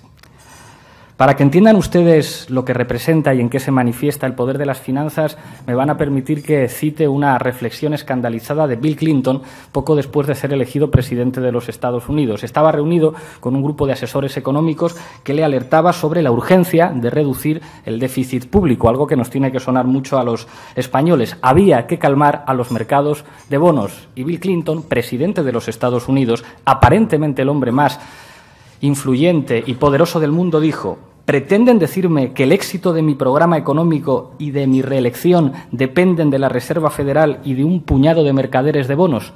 Pues efectivamente, señor Bill Clinton, usted será el presidente de los Estados Unidos, usted será el hombre más poderoso del mundo, pero la viabilidad de su programa económico y de su reelección depende de un puñado de mercaderes de bonos. Esta es la realidad del poder político global. David Harvey, si es a lo que se refieren los que dicen que el nuevo jefe del Estado pondrá a tener una influencia positiva. Los problemas políticos no se resuelven teniendo buenas relaciones con los grandes poderes económicos. Los demócratas entendemos que los problemas políticos se resuelven preguntando a la gente. Por eso, ¿cómo me va a parecer mal a mí que los catalanes puedan decir su opinión, puedan decir qué opinan? Si quieren seguir formando parte de este país, como a mí me gustaría, porque a mí no me gustaría que Cataluña así fuera, o si quieren un modelo de relaciones jurídicas diferentes. ¿Por qué tenemos tanto miedo a preguntar a la gente? ¿O es que no son mayores de edad para al menos expresar públicamente su opinión y decir que los problemas políticos, que son una evidencia que existen, se pueden resolver democráticamente preguntando a la gente? Ahora bien, no piensen que de mis palabras se trasluce ninguna simpatía hacia el señor Artur Mas. A mi juicio, los señores de Convergencia y Unió en las cosas importantes son muy parecidos a los del Partido Popular y a los del Partido Socialista. Los que privatizan, los que están de acuerdo con que los poderes exteriores sigan teniendo el control de las principales decisiones, no pueden hablar de soberanía. La soberanía es incompatible con la destrucción de su principal dispositivo de ejecución, que es la administración, que es lo que destruye los que privatizan y los que en última instancia asumen políticas que van contra los ciudadanos. A mi juicio, a la hora de la hora, los señores de Convergencia y Unió son como los señores del Partido Popular. No tienen más patria que su dinero. Ahora bien, ¿cómo me va a parecer a mí mal que se pregunte a los ciudadanos de Cataluña cuál debe ser su futuro? Se dice que Convergencia y Unió se podría conformar in extremis con un modelo como el de Navarra. ¿Usted es partidario de que haya dos Españas, la del País Vasco, Navarra con un concierto, etcétera? A mí me gustaría que hubiéramos sido capaces de construir un país en el que todo el mundo se sintiera a gusto. Un país en el que, independientemente de la lengua que uno hable, de la cultura que uno hable, de la sensibilidad nacional que uno tenga, se sienta a gusto en el marco de las instituciones de un Estado plurinacional. A mí eso me hubiera encantado. Pero creo que, por desgracia, algunos han sido muy irresponsables y han tratado de imponer una idea de España con la que yo no me identifico como español. Ese país que representó Berlanga de manera lúcida e irónica en la escopeta nacional ha sido el país que muchos han querido representar, identificando nuestro país con señores con tirantes con la bandera rojigualda y puros en palcos de equipos de fútbol, con una imagen que Machado describía como la España de charanga y pandereta. A mí me gustaría construir una España diferente, una España que tenga que ver con el país real. De los salarios, con una estructura productiva débil y dependiente, con una industria poco significativa y controlada por las multinacionales, con un modelo turístico que recuerda al famoso sistema de Eurovegas que se quería utilizar en esta ciudad, en esta comunidad, para solucionar los problemas de los madrileños, con una agricultura y una pesca con no la suficiente fuerza para garantizar nada en nuestro país, con unos niveles inaceptables de importación de bienes y servicios, con un desastre de ley de costas, con una reforma inaceptable de la administración local y con una destrucción generalizada de los derechos sociales. Lo diré claramente. Quienes han gobernado y quienes gobiernan en nuestro país están vendiendo nuestro país, están vendiendo a la patria, están comportándose como un gobierno de Vichy, defendiendo los intereses de poderes exteriores. Cabría preguntarse en este momento qué es lo que habría que hacer. Yo soy de izquierdas, pero creo que el hecho de ser de izquierdas en este momento es poco relevante. Creo que estamos en una situación de excepcionalidad social en los que hace falta medidas de urgencia que todos los españoles que amen a su país tendríamos que defender. Hacen falta simplemente medidas democráticas, medidas de recuperación de la decencia, medidas de recuperación de la dignidad y de la soberanía en una perspectiva de construcción de una Europa distinta, una Europa que proteja a sus ciudadanos, una Europa que proteja los derechos sociales y una Europa que asuma que la soberanía popular es la base de la construcción de la democracia, mientras las decisiones fundamentales las tomen en la pirámide, en la parte más alta de la pirámide del poder financiero y los parlamentos no tengan capacidad de decisión soberana, entonces es muy difícil que haya democracia. Esto no es una afirmación para la galería. No sé si recuerdan ustedes el famoso recurso de inconstitucionalidad del gobierno español al decreto antidesahucios del gobierno de Andalucía. Uno de los argumentos que se presentaba era el famoso memorándum de condiciones de rescate a España, donde se decía cualquier medida que una administración pública española tome que pueda entrar en contradicción con los intereses de los poderes financieros tendrá que ser consultada con Europa. La pregunta es, entonces, ¿qué puede hacer un gobierno si no se puede tomar ninguna medida que afecte a los poderes financieros? ¿Dónde está la democracia?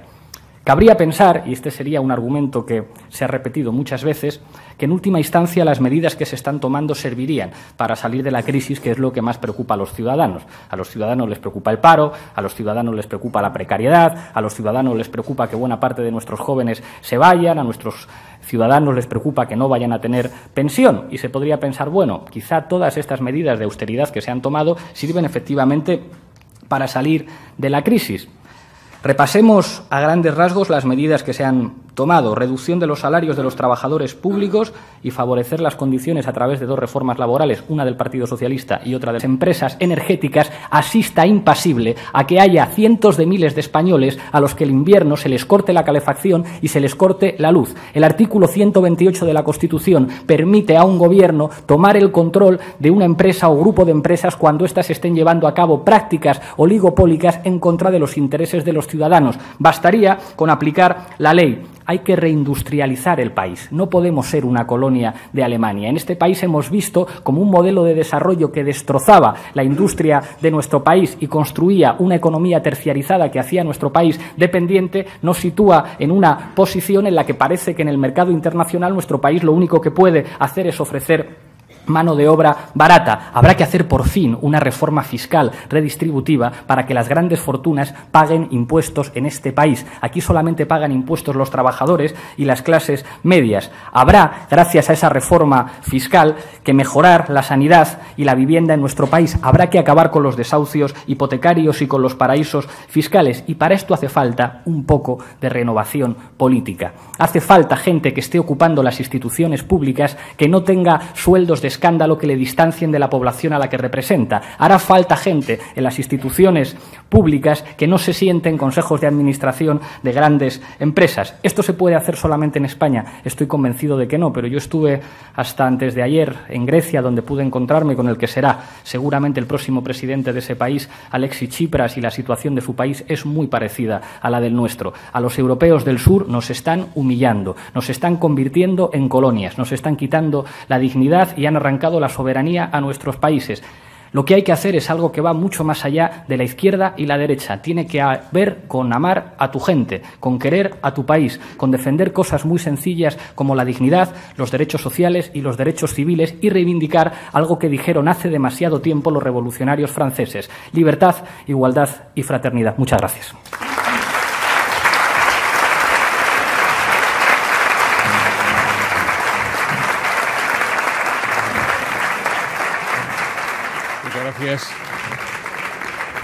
Muchas gracias, Pablo. Pues comenzamos con las preguntas, si te parece bien.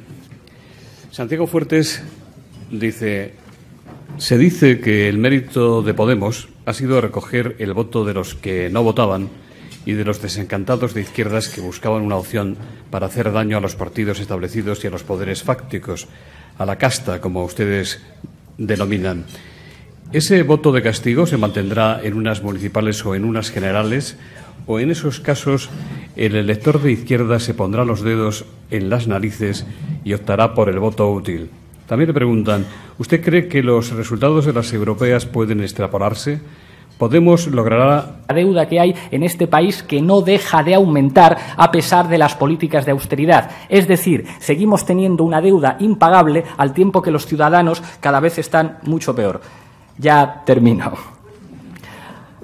Hay que establecer el control público de una parte del sistema financiero. Esto es muy sencillo. Si el banco lo nacionalizamos, el banco es de los ciudadanos y tiene que trabajar para los ciudadanos. No se puede consentir que en este país los responsables de haber estafado a los preferentistas, los responsables de los desastres en algunos bancos y cajas de ahorros, no solamente no acaben en la cárcel o no se puedan sentar delante de un juez, sino que sigan estando en consejos de administración de grandes empresas cobrando sueldos escandalosos, al tiempo que el salario mínimo interprofesional en nuestro país es de 645 euros al mes en 14 pagas. Habrá que establecer sistemas de control para evitar la fuga de capitales y reformar el Código Penal. A mí me gustaría utilizar el Código Penal para hacer política, pero no para enviar a la cárcel a quien se manifiesta o a quien participa en una huelga general, sino para llevar a la cárcel eventualmente a los responsables de la ruina social de nuestro país, a los responsables de que haya 6 millones de parados, a los responsables de que haya familias que no pueden comprarle material escolar a sus hijos. Habrá que ampliar la titularidad pública de ciertas áreas de la economía. No puede ser que un país que ha construido las infraestructuras fundamentales que han utilizado para enriquecerse las empresas energéticas asista impasible a que haya cientos de miles de españoles a los que el invierno se les corte la calefacción y se les corte la luz. El artículo 128 de la Constitución permite a un gobierno tomar el control de una empresa o grupo de empresas cuando éstas estén llevando a cabo prácticas oligopólicas en contra de los intereses de los ciudadanos. Bastaría con aplicar la ley. Hay que reindustrializar el país. No podemos ser una colonia de Alemania. En este país hemos visto como un modelo de desarrollo que destrozaba la industria de nuestro país y construía una economía terciarizada que hacía nuestro país dependiente, nos sitúa en una posición en la que parece que en el mercado internacional nuestro país lo único que puede hacer es ofrecer mano de obra barata. Habrá que hacer por fin una reforma fiscal redistributiva para que las grandes fortunas paguen impuestos en este país. Aquí solamente pagan impuestos los trabajadores y las clases medias. Habrá, gracias a esa reforma fiscal, que mejorar la sanidad y la vivienda en nuestro país. Habrá que acabar con los desahucios hipotecarios y con los paraísos fiscales. Y para esto hace falta un poco de renovación política. Hace falta gente que esté ocupando las instituciones públicas, que no tenga sueldos de escándalo que le distancien de la población a la que representa. Hará falta gente en las instituciones públicas que no se sienten en consejos de administración de grandes empresas. ¿Esto se puede hacer solamente en España? Estoy convencido de que no, pero yo estuve hasta antes de ayer en Grecia, donde pude encontrarme con el que será seguramente el próximo presidente de ese país, Alexis Tsipras, y la situación de su país es el hecho de que bancos que hemos nacionalizado, que son nuestros, como Bankia, ofrezcan planes de pensiones privado. ¿Te emocionaste cuando Marco encontró a su madre? ¿Te sabes la canción de la abeja maya? Entonces necesitas un plan de pensiones privado. Al tiempo que se le congela la pensión a nuestros mayores, un banco que es de todos, que nos lo hemos comprado los españoles, no favorece el crédito a las familias, no favorece el crédito a la pequeña y a la mediana empresa y ofrece planes de pensiones privados. ¿Esto ha servido para salir de la crisis?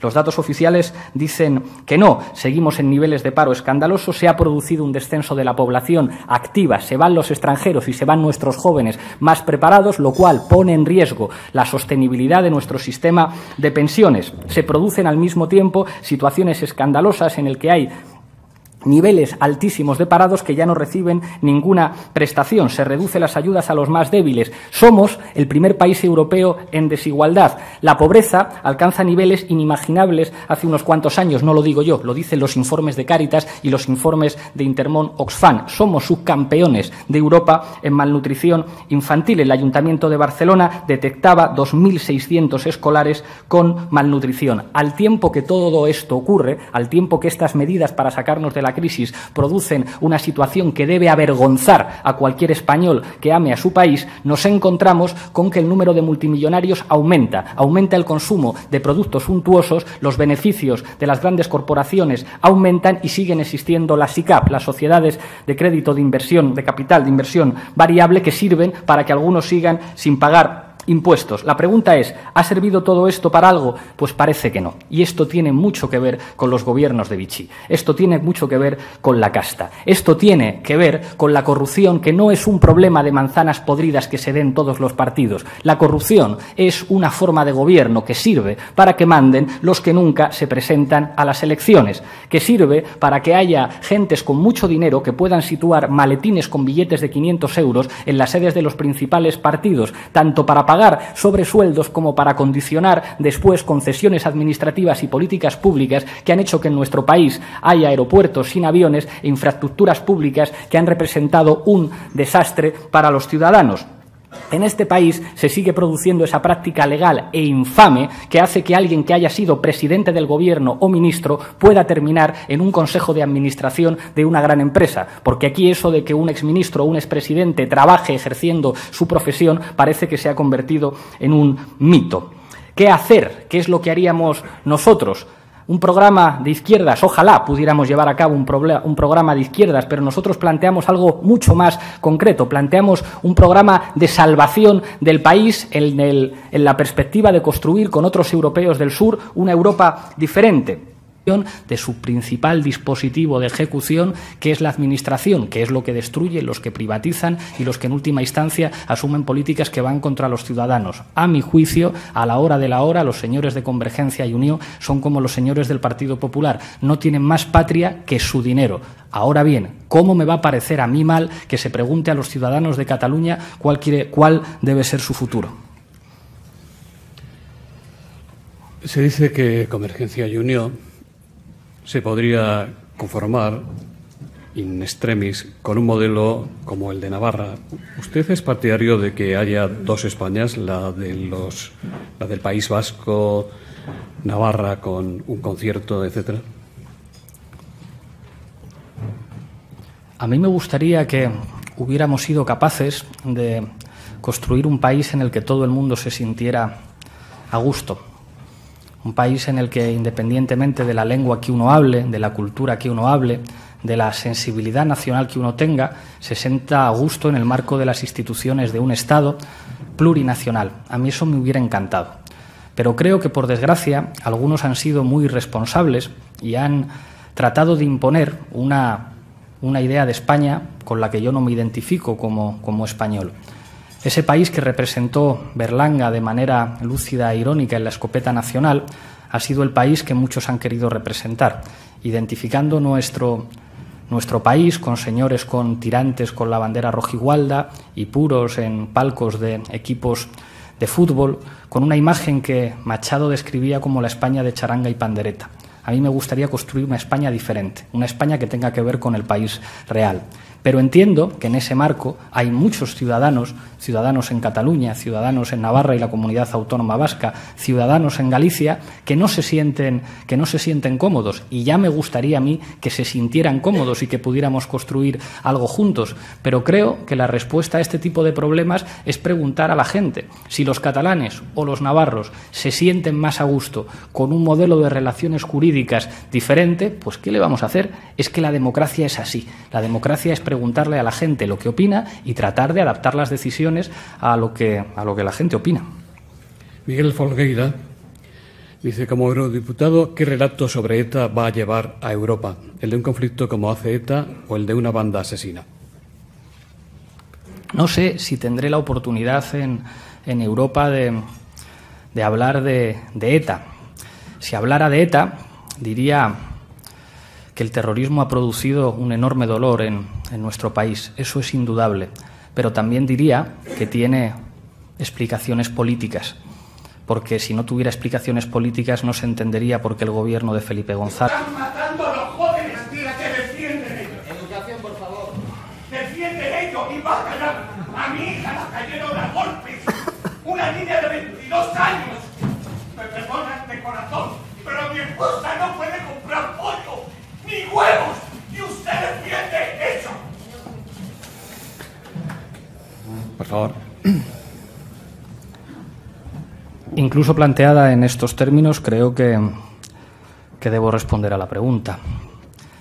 Yo jamás he asesorado a nadie para que repriman a nadie, ni para que golpeen a nadie, ni para que dejen a nadie en una situación económica difícil, ni tampoco para que muerdan el cuello a los niños y les saquen la sangre, que a la vista del tono del caballero que intervenía daba la impresión de que algunos nos dedicamos a eso. Creo que esta intervención es sintomática del miedo que tienen los que no se atreven a discutir con prudencia, con buenas formas y con argumentos. Yo creo que en América Latina en los últimos años han pasado cosas muy interesantes y que pueden merecer una discusión muy interesante, con argumentos. Pero desde la amenaza, desde el grito, desde la crispación, creo que es muy difícil discutir. Y yo estaré encantado de discutir de cualquier tema, de las políticas públicas de cualquier país, en cualquier lugar y con cualquier persona, como he hecho siempre. En nombre de nuestra organización pedimos disculpas, no estaba obviamente previsto. Rosa Carriegos dice, algunos le comparan a usted con el Felipe González de los años 70. Incluso algunos consideran que usted es más moderado que Felipe González en aquella época. ¿Propugnaría usted una OTAN de salida ya? Fíjese, yo creo que Felipe González ilusionó a muchísima gente en nuestro país y en especial a mis abuelos, que entendieron que aquel Felipe González y aquel Partido Socialista representaba el cambio y que fueron a las urnas con muchísima ilusión. Y la verdad es que cuando escucho lo que decía Felipe González en aquellos tiempos, creo que decía algunas cosas razonables que por desgracia después contrastaron con su práctica de gobierno. Que alguien que representó la ilusión de mucha gente humilde de nuestro país para tener un futuro decente se haya convertido en consejero delegado de gas natural y en asesor de multimillonarios en América Latina, revela hasta qué punto la degradación del régimen político del 78 se expresa en las biografías de algunos de sus protagonistas. Es triste para los españoles que alguien que representó el cambio político a cabo dinásticos de nuestro país no alcanzaron juntos ni siquiera el 50% de los votos. Tanto el Partido Popular como el Partido Socialista se encuentran en una situación particular, digámoslo así. La pinza fundamental la hemos visto en Grecia, donde el Partido Socialista y Nueva Democracia, que es el equivalente al Partido Popular, gobiernan juntos. La hemos visto en Alemania, en esa gran coalición en la que socialistas y conservadores gobiernan juntos. La hemos visto en el Parlamento Europeo, donde buena parte de las mociones el PSOE y el PP las votan juntos. Y creo que si el cambio político sigue avanzando en este país, también lo veremos aquí. A nosotros nos entristece mucho, pero por desgracia, todavía en cuestiones estratégicas, el Partido Popular y el Partido Socialista se parecen mucho. Pactaron la reforma del artículo 135 de la Constitución sin consultar a los ciudadanos. Expresidentes y exministros de ambos partidos acaban en consejos de administración. Ambos hicieron reformas laborales que merecieron la contestación en forma de huelga general de los sindicatos de nuestro país, que estarán ustedes de acuerdo conmigo en que no se caracterizan por un estilo especialmente levantisco. Ambos partidos parece que pactaron en el mes de marzo una abdicación exprés en el que han hecho entrar por la puerta de atrás al nuevo jefe del Estado, en el caso del Partido Socialista prohibiendo incluso la libertad de voto de sus diputados y impidiendo que en una cuestión fundamental para el futuro del país, como es la jefatura del Estado en un momento de excepcionalidad, la gente pudiera al menos decir su opinión. Parece que para algunos los españoles siguen siendo menores de edad. Creo que la pinza fundamental que atenaza a los españoles es esa que forman Partido Popular y Partido Socialista. A mí me gustaría que no fuera así. Y al próximo secretario general del Partido Socialista le plantearé si tienen algo nuevo que ofrecer aparte del lifting facial, si estarían dispuestos a hacer una auditoría pública de la deuda, si estarían dispuestos a prohibir las puertas giratorias, si estarían dispuestos a hacer una reforma fiscal para que paguen los ricos, si estarían dispuestos a plantarle cara a la señora Merkel, si estarían dispuestos a decir que la moneda es un instrumento soberano y que si existen bancos centrales tienen que ser para ayudar a los estados y a los ciudadanos, y si es así, la mano tendida. El problema es que, para desgracia de los ciudadanos españoles, hasta el momento, los dos principales partidos políticos de este país han estado de acuerdo en las cuestiones fundamentales que tiene que ver con obedecer a los poderes europeos en las políticas de austeridad, y mientras eso sea así, el cambio político no pasa ni por el Partido Popular ni por el Partido Socialista. Antonio Cabero le pregunta cuántos bancos le llamaron el lunes después de las elecciones para ofrecerles algún tipo de línea de crédito. ¿Ya le ha llamado botín o se han visto ustedes? ¿Qué mensaje quiere enviarle a los banqueros desde aquí, además del que ya les ha dado en su intervención? Hay otra pregunta que le voy a... Respecto a la OTAN, digo lo que debería decir cualquier patriota. A ningún patriota le puede gustar que haya bases militares de otro país en su territorio, tan sencillo como eso. Se justificó durante mucho tiempo que la dinámica de la Guerra Fría y la dinámica de bloques justificaba la presencia de bases militares estadounidenses en países europeos. No entiendo cuál es la justificación en estos momentos. A mí los únicos cuarteles que me gustaría que hubiera en mi país son los del ejército de mi país. Amelia Valencia le dice, usted es republicano, ¿cree que el nuevo rey va a ser útil en algo para mejorar la situación con Cataluña? ¿Qué haría usted con los procesos soberanistas y con el referéndum que promueven ERC y CiU?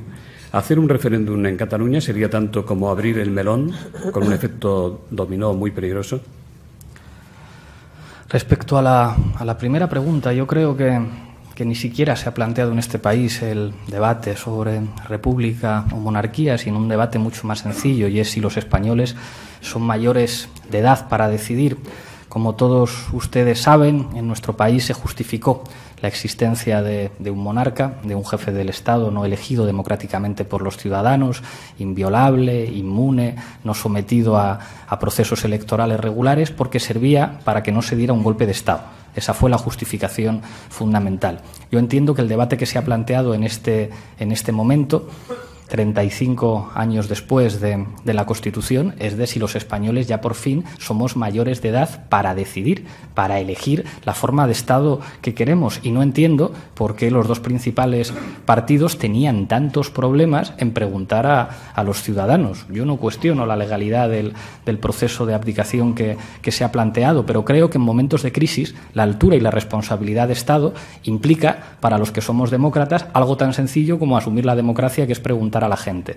¿Podrá el nuevo jefe del Estado contribuir a reducir la tensión con Cataluña? Pues no tiene competencias para hacerlo, y parece Y parece mentira que yo tenga que decir esto aquí. No tiene competencias para hacerlo. Ni siquiera, por lo visto, tiene competencias para discutir. Yo he dicho muchas veces que me encantaría que el nuevo jefe del Estado fuera a un plató de televisión y a un sitio y pudiera recibir preguntas como las recibimos todos y discutir de política. Cómo alguien que es inviolable, que tiene una función puramente testimonial y simbólica, va a contribuir a resolver un problema político. Los problemas políticos no se resuelven haciendo llamadas telefónicas secretas, si es a lo que se refieren los que dicen que el nuevo jefe del Estado pondrá a tener una influencia positiva. Los problemas políticos no se resuelven teniendo buenas relaciones con los grandes poderes económicos. Los demócratas entendemos que los problemas políticos se resuelven preguntando a la gente. Por eso, ¿cómo me va a parecer mal a mí las autónomas y los consejos de administración de las grandes empresas? Todo empezó en los Estados Unidos. En 2006 comenzaron a aumentar los desahucios en los barrios humildes. Inicialmente se trataba tan solo de familias de afroamericanos, de migrantes latinoamericanos y de mujeres solteras. No era algo demasiado preocupante hasta que los desahucios empezaron a afectar a familias blancas de clase media. A finales de 2007, más de 2 millones de estadounidenses habían perdido su vivienda y otros 4 estaban a punto de perderla.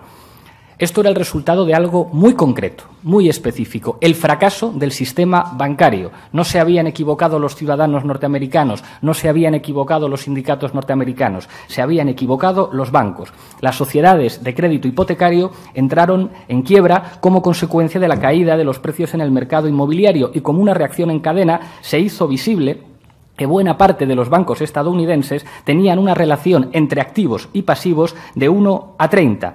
¿Cuál fue la principal consecuencia de esto? Dejaron de prestar a las familias y a la pequeña y a la mediana empresa. Fracasaban los bancos porque la economía ya no se fundamentaba en la producción, sino en las finanzas. Se construyó una mentira oficial que tenía como máxima expresión las agencias de evaluación de los activos financieros, pagadas, paradójicamente, por los propietarios de esos activos financieros que estas agencias tenían que evaluar. Mintieron, dijeron que el modelo era perfectamente sostenible. Mentían las agencias de calificación y mentía también el Fondo Monetario Internacional, que siempre elogió la vitalidad del sistema financiero y que incluso en 2007 se atrevió a decir públicamente que la zona euro estaba preparada para un periodo de crecimiento sostenido. Esto lo dijo en el año 2007 el Fondo Monetario Internacional. Y finalmente el sistema bancario estadounidense colapsó y dejó de cumplir sus funciones como proveedor de crédito a las empresas y a las familias, que es para lo que tiene que servir un sistema financiero. El gobierno de los Estados Unidos, por supuesto, intervino, pero precisamente para ayudar a aquellos que se habían equivocado. Socializaron la deuda de la banca convirtiéndola en deuda nacional. De esta manera, el 25 de septiembre de 2008, el gobierno de Bush, poco antes de la llegada de Obama a la Casa Blanca, anunciaba el plan de rescate que les mencionaba antes de 700.000 millones de dólares que finalmente costaría 2 billones para hacer frente a los activos tóxicos que habían provocado un problema de liquidez en los bancos. ¿Cómo pudo ocurrir eso? ¿Cómo pudo ocurrir que los ciudadanos norteamericanos tuvieran que pagar las deudas de sus bancos? Pues quizá porque el secretario del Tesoro norteamericano, el señor Henry Paulson, había sido antes el director ejecutivo de Goldman Sachs. En palabras de David Harvey, era como si Wall Street hubiera decidido dar un golpe de Estado contra el gobierno y el pueblo de los Estados Unidos. Se demostró quién mandaba realmente en los Estados Unidos. El año 2007, el Fondo Monetario Internacional. Y finalmente, el sistema bancario estadounidense colapsó y dejó de cumplir sus funciones como proveedor de crédito a las empresas y a las familias, que es para lo que tiene que servir un sistema financiero. El gobierno de los Estados Unidos, por supuesto, intervino, pero precisamente para ayudar a aquellos que se habían equivocado. Socializaron la deuda de la banca convirtiéndola en deuda nacional. De esta manera, el 25 de septiembre de 2008, el gobierno de Bush, poco antes de la llegada de Obama a la Casa Blanca, anunciaba el plan de rescate que les mencionaba antes de 700.000 millones de dólares que finalmente costaría 2 billones para hacer frente a los activos tóxicos que habían provocado un problema de liquidez en los bancos. ¿Cómo pudo ocurrir eso? ¿Cómo pudo ocurrir que los ciudadanos norteamericanos tuvieran que pagar las deudas de sus bancos? Pues quizá porque el secretario del Tesoro norteamericano, el señor Henry Paulson, había sido antes el director ejecutivo de Goldman Sachs. En palabras de David Harvey, era como si Wall Street hubiera decidido dar un golpe de Estado contra el gobierno y el pueblo de los Estados Unidos. Se demostró quién mandaba realmente en los Estados Unidos. ¿El presidente? ¿Los ciudadanos norteamericanos? No. Mandaba el partido de Wall Street. De esta manera, los contribuyentes estadounidenses regalaron su dinero a Morgan Stanley, a Citigroup, a Goldman Sachs y a otros estafadores del mismo estilo. Algunos pensamos que los estafadores deben estar en la cárcel, otros piensan que hay que rescatarles con dinero público. Al tiempo que ocurría todo esto, el gobierno de los Estados Unidos se negó a extender el subsidio de paro a 800.000 estadounidenses que estaban sin trabajo. Y la crisis después llegó a Europa, al tiempo que el Fondo Monetario Internacional decía que la zona euro estaba preparada para afrontar un maravilloso proceso de crecimiento sostenido. En países del sur, los llamados PIGS, a los países del sur se le añade Irlanda, Portugal, Italia, Grecia y España, millones de personas perdían sus trabajos, se desalojaba de sus casas a las familias y los sistemas de salud y educación pública eran desmantelados mediante programas de austeridad, haciendo pasar a mejor vida eso que en las facultades de Ciencias Sociales enseñábamos que era el estado del bienestar, igual que en Estados Unidos se desplazó la carga de la crisis de las entidades financieras a los ciudadanos. Y para hacer frente a una deuda nacional sin precedentes, las poblaciones de la europeriferia tuvieron que soportar eso que se llamó políticas de austeridad y recortes de las prestaciones públicas.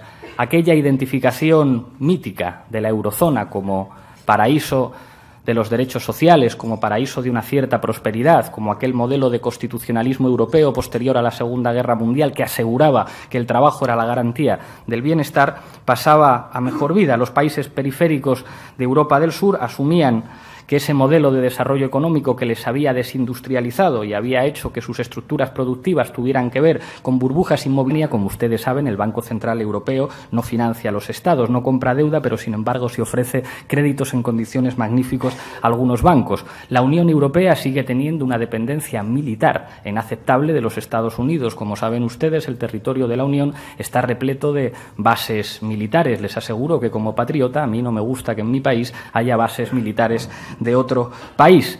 Y da la impresión de que buena parte de los gobiernos europeos del sur se han convertido en... Voy a utilizar un concepto de un amigo, Manolo Monereo, que habla de nuevos gobiernos de Vichy. Como ustedes saben, en Vichy existía un gobierno colaboracionista, títere de los intereses alemanes al inicio de la Segunda Guerra Mundial.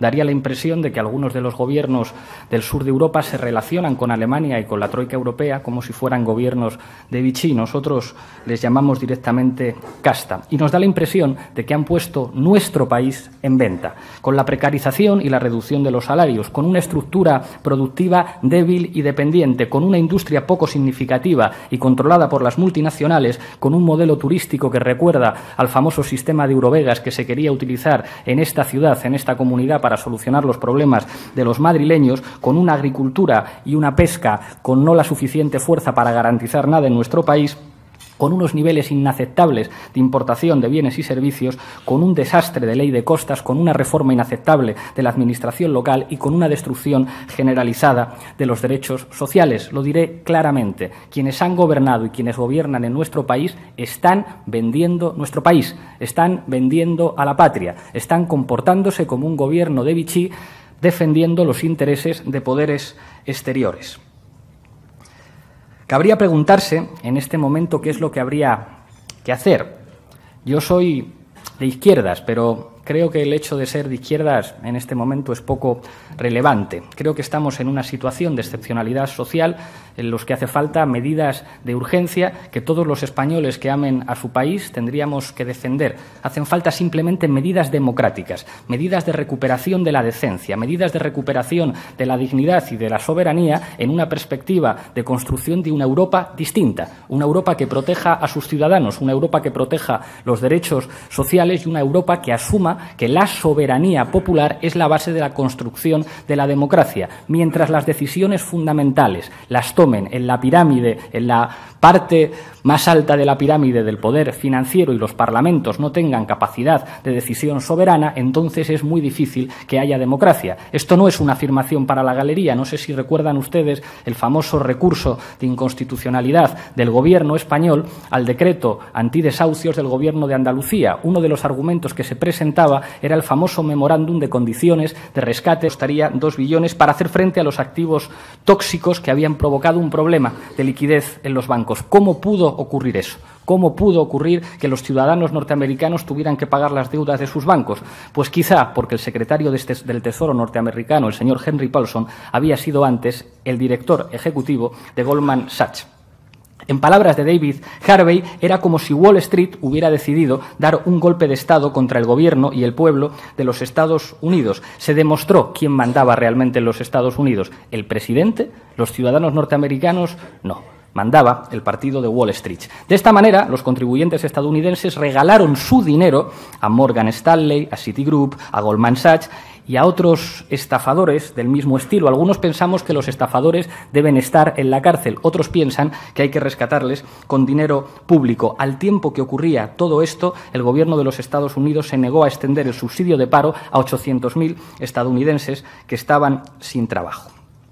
Y la crisis después llegó a Europa, al tiempo que el Fondo Monetario Internacional decía que la zona euro estaba preparada para afrontar un maravilloso proceso de crecimiento sostenido. En países del sur, los llamados PIGS, a los países del sur se le añade Irlanda, Portugal, Italia, Grecia y España, millones de personas perdían sus trabajos, se desalojaba de sus casas a las familias y los sistemas de salud y educación pública eran desmantelados mediante programas de austeridad, haciendo pasar a mejor vida eso que en las facultades de Ciencias Sociales enseñábamos que era el estado del bienestar, igual que en Estados Unidos se desplazó la carga de la crisis de las entidades financieras a los ciudadanos. Y para hacer frente a una deuda nacional sin precedentes, las poblaciones de la europeriferia tuvieron que soportar eso que se llamó políticas de austeridad y recortes de las prestaciones públicas. Aquella identificación mítica de la eurozona como paraíso de los derechos sociales, como paraíso de una cierta prosperidad, como aquel modelo de constitucionalismo europeo posterior a la Segunda Guerra Mundial que aseguraba que el trabajo era la garantía del bienestar, pasaba a mejor vida. Los países periféricos de Europa del Sur asumían que ese modelo de desarrollo económico que les había desindustrializado y había hecho que sus estructuras productivas tuvieran que ver con burbujas inmobiliarias, pelotazos urbanísticos y una absurda construcción de un modelo turístico que dejaba al país sin estructuras soberanas para gobernar, veían cómo sus modelos económicos se situaban en niveles propios de un país desarrollado y no en niveles propios de un país europeo. ¿Qué es Europa? Yo ahora soy miembro del Parlamento Europeo y como ustedes saben, en nuestro país se ha dicho que Europa era la solución a todas las cosas. En un momento sin duda de lucidez, pero que nos ha costado muy caro, Ortega y Gasset dijo España como problema y Europa como solución.